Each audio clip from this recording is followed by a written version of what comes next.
Hey there, welcome back to Midlife and Glowing. I'm Alicia. And I'm Nicole. In our main episode this week, we talked all about breast health and screening options for Breast Cancer Awareness Month. We covered mammograms, alternative imaging, and how the landscape is changing.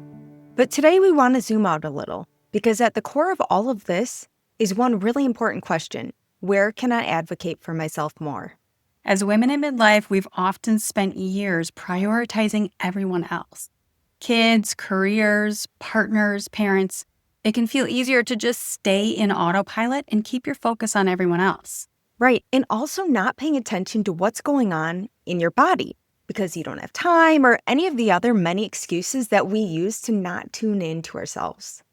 Yes, it's hard to make the switch from putting yourself on the back burner to then all of a sudden tuning into what your needs are and focusing on putting your health first. But at some point, we have to acknowledge our needs because our health really depends on it. And unfortunately, all too often in perimenopause, we often get gaslit. And because we're so used to keeping quiet and nodding along, we just accept whatever we're told.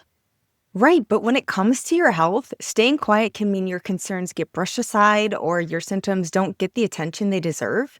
And research shows this happens a lot to women, especially in midlife. Advocacy isn't just about asking for a different breast screening tool. It's about honoring that inner voice that says, something's not right, and then speaking up until you're heard. Right. I mean, your intuition is a really powerful thing. Follow it. Yes. Okay, so let's start with where you can start advocating for yourself a little bit more. At your doctor's office, asking for clarification, requesting a referral, or saying, I don't feel right and I want more answers. At home, with your family, asking for shared responsibilities so you have time for rest, movement, or appointments.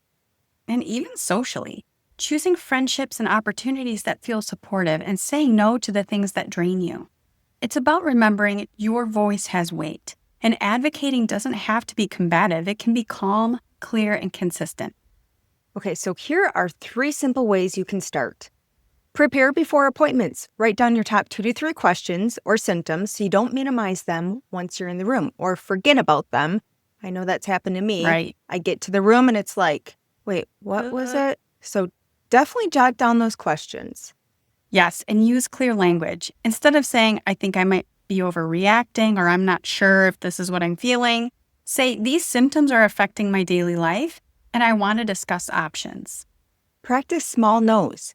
Advocacy can start with boundaries. Saying no to the thing you really don't have energy for, it builds the muscle of speaking up. And if you've been dismissed in the past, don't give up. Sometimes it's about finding the right provider or community who takes your concerns seriously. So here's your glow reflection for today. Where in my life do I need to speak up more for myself?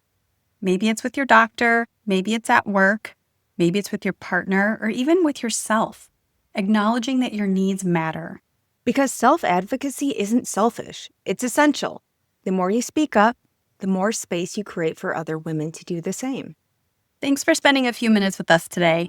If this Glow Bite resonated, share it with a friend who might need that reminder to advocate for herself too. And don't forget to check the show notes for resources from our Breast Cancer Awareness Month episode. We'll see you next time on Midlife and Glowing.